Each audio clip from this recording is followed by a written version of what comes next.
Ça va? J'ai passé un test à l'effort en vue de préparer mon Ironman. Mais justement, un test à l'effort, c'est quoi? Et est-ce que c'est si utile d'en faire un pour préparer son Ironman? C'est ce qu'on va voir dans cette vidéo.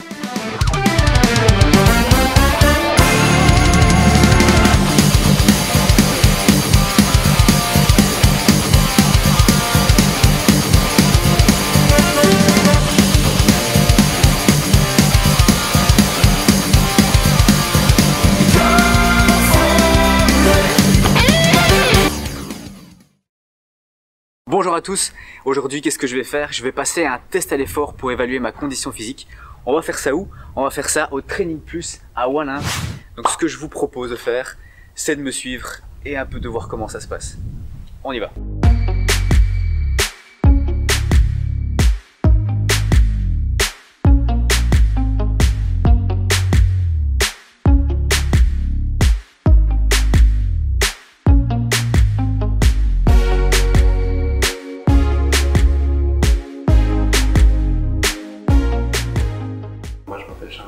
Donc à la base je suis licencié en éducation physique, puis j'ai fait un master en kiné et j'ai fait une spécialisation sur tout ce qui est préparation physique et entraînement en sport d'endurance. J'ai travaillé à Louvain-la-Neuve en laboratoire de l'effort, puis j'ai eu l'occasion de travailler comme entraîneur dans une équipe cycliste continentale. Et puis quand mon contrat s'est terminé, j'ai décidé de continuer mes activités de manière indépendante, donc j'ai ouvert un cabinet qui s'appelle Training Plus. Training Plus ne se résume pas à une seule personne, c'est en réalité toute une équipe de spécialistes. Tu peux y faire de l'analyse posturale, un suivi diététique, de la kiné, du coaching mental, du coaching sportif, des tests de podologie, et il y a également un médecin du sport. Bon, du coup, comment ça se passe ici? Premièrement, posons les bases ensemble, à savoir, c'est quoi un test à l'effort? Eh bien, il faut déjà savoir distinguer deux types. Le test à l'effort dans un contexte sportif et le test à l'effort dans un contexte médical. Le premier est réalisé par un spécialiste du sport pour évaluer ta condition sportive, tandis que le deuxième est réalisé par un cardiologue pour évaluer le fonctionnement de ton cœur. Pour cette vidéo, c'est le premier qu'on va traiter. Il est possible de le réaliser sur tapis roulant ou sur vélo d'intérieur. Dans mon cas, j'ai opté pour le tapis. Durant ce test, de nombreux paramètres sont mesurés pour évaluer ta condition sportive. En l'occurrence, on te mesure ta VO2 max, ta VMA, ton taux de lactate et tes zones d'entraînement. Je vais m'aider de deux bouquins pour te permettre d'y voir plus clair. Ta VO2 max ou capacité aérobie, c'est ta capacité à consommer de l'oxygène pendant un effort à intensité maximale. En gros, ça indique ta capacité à absorber l'oxygène pour produire de l'énergie. Ta VMA ou vitesse maximale aérobie, c'est la vitesse maximale avec apport d'oxygène. Donc non, c'est pas la vitesse maximale à laquelle tu peux courir, mais plutôt que tu peux maintenir durant 3 à 6 minutes, dépendant de ton niveau, avec toujours apport d'oxygène. Ton taux de lactate, le lactate, c'est une substance chimique qui est sécrétée par ton corps et qui est évacuée par le flux sanguin quand le muscle produit de l'acide lactique. Grosso modo, cela indique à quel point tu stresses tes muscles. Au plus haut est ton taux de lactate, au plus tu les agresses. Quelle utilité, tu vas me dire? Eh bien, ça va te permettre de déterminer deux seuils qui sont importants, ton seuil aérobie et anaérobie. Et tes zones d'entraînement, qui sont des plages consécutives d'intensité calculées en fonction de la fréquence cardiaque, de la vitesse ou de la puissance qui sont propres aux capacités physiques d'un athlète. Donc genre à la fin de ce test, à l'effort, tu vas donc pouvoir connaître différentes zones d'effort. Récupération active, endurance de base, endurance haute, etc. Qui sont des zones de sensation que tu vas pouvoir lier à ta fréquence cardiaque ou ta vitesse par exemple. Bon, intéressons-nous au test en soi. Du coup, tu commences donc par un échauffement de 15 minutes.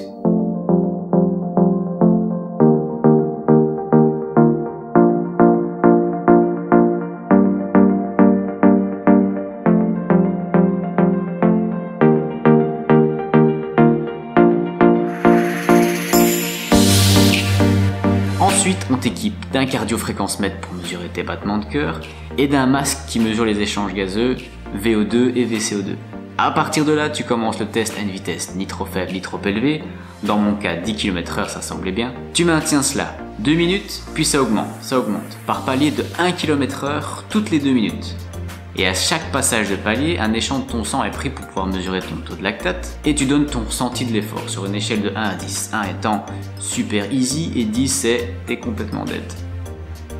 Tu passes de palier en palier jusqu'à ce que tu n'en puisses plus. Une fois terminé, petit rinçage et on peut discuter les résultats.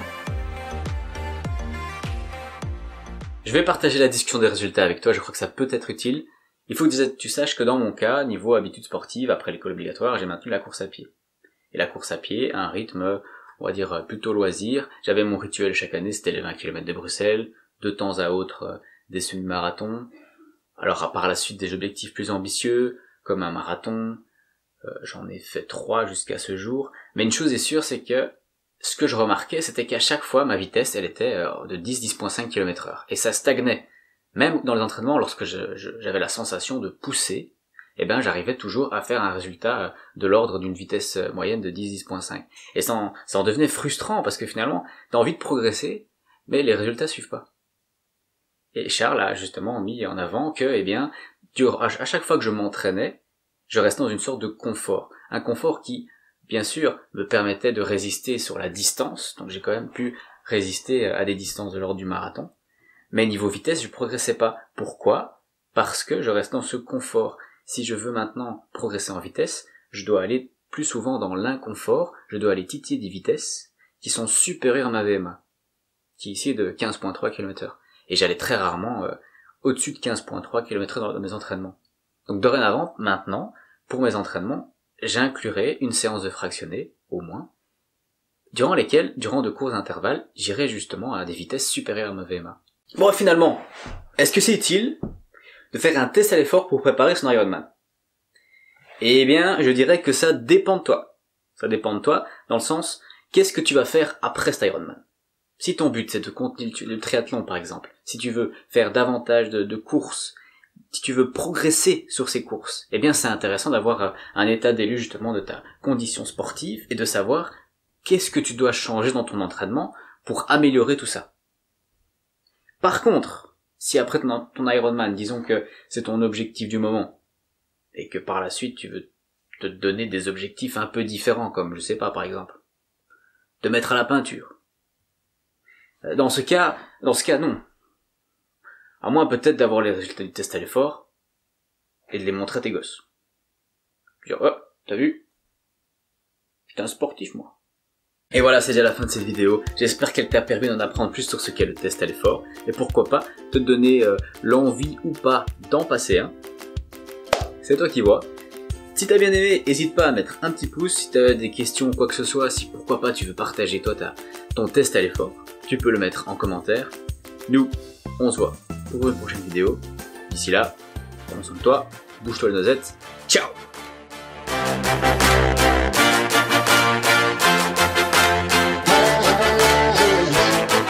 Et là-bas, avant que tu pars, j'ai une super nouvelle à t'annoncer. Tu sais que je fais une collecte de fonds pour la chaîne Partager c'est sympa. Et bien justement, là on est à plus de 150 € récoltés. C'est vraiment super. Et je suis sûr qu'on peut faire beaucoup mieux que ça. Si jamais tu te demandes un peu le pourquoi du comment, je t'invite à aller voir la vidéo Iron the Climate introduction. Et si tu veux participer, eh bien tu peux aller sur leur page Tipeee et tu leur verses le montant que tu veux. Simplement. Allez, ciao.